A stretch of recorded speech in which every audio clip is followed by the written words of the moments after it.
Hi everyone. On May 22nd, the Holy Orthodox Church celebrates the memory of an extraordinary man living in extraordinary times, and also his life is shrouded in a bit of mystery and a bit of confusion as well. His name is John of Vladimir, the wonder worker who was slain by the sword. Now, John lived in the late 900s, early 1000s, and was a great ruler of the nation of Serbia. During his time, the Emperor of Constantinople was Basil II, who was also known as the Bulgar Slayer.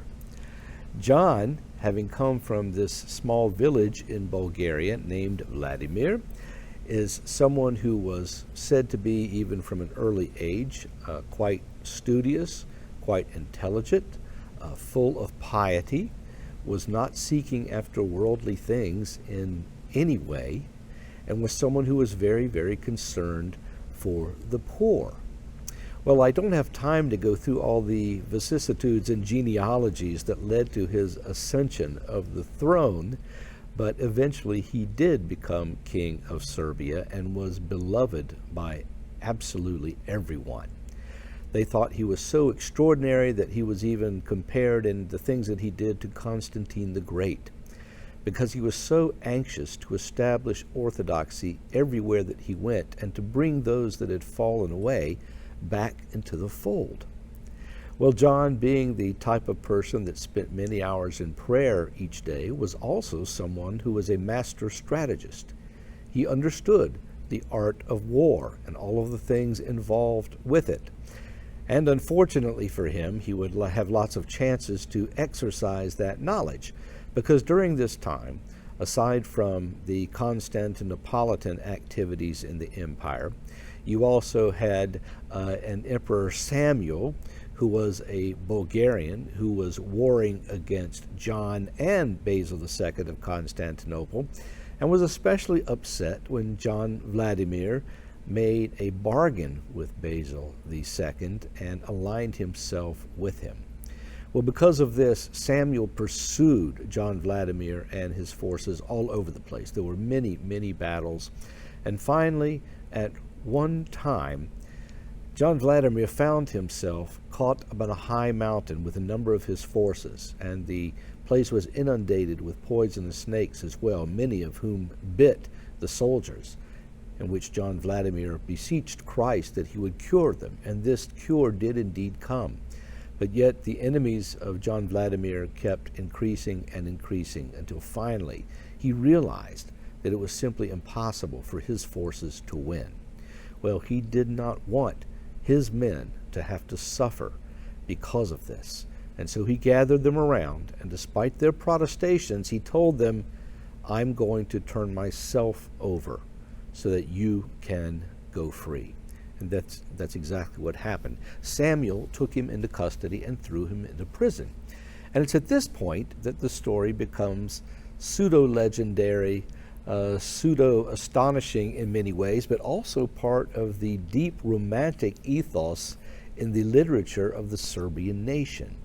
Because John, while he was in prison, was visited by Samuel's daughter, who was named Theodora. Now, Theodora was, by all accounts, a wonderful person, and she would spend a lot of time going to the dingiest of prisons in order to help the prisoners that were there and try to alleviate their necessities.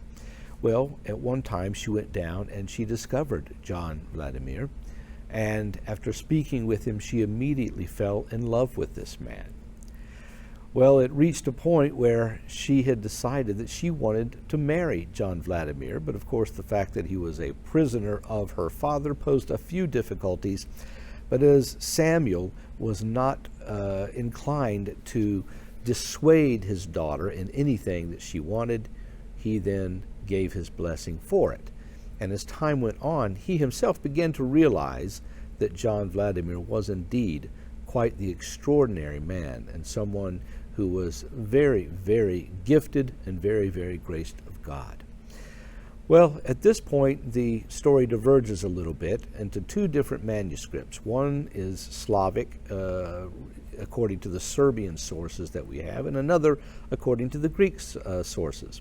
So we're going to stick with the Serbian sources for now, because that's where the big romantic ethos takes place. And that is that both John Vladimir and Theodora were joined together, yet John Vladimir had long ago said that he was going to give his life to virginity. And Theodora, recognizing this, gave consent to this, and they ruled together in a very, very generous and long-suffering way to many, many people, building churches, establishing monasteries, hospitals, places for travelers, all kinds of things. It was really quite an astounding marriage. Yet at one time, John Vladimir was out hunting, and as his life tells us, he was actually being hunted by God at that point, because he saw an eagle that sort of appeared like a sun with wings and was flying away and had a cross around its chest. And John Vladimir saw this extraordinary sight and pursued it through the forest. And finally, when the eagle stopped, it was determined that this was actually an angel of God who appeared to John Vladimir and told him that he wanted, according to the instructions of the Lord himself, for a church to be built on that site. And John Vladimir did indeed do this. Well, unfortunately, despite this romantic nature of this epic Serbian story, things did not always go so well for John Vladimir because of all the difficulties involved in the very warlike provinces all around the Byzantine Empire at that time.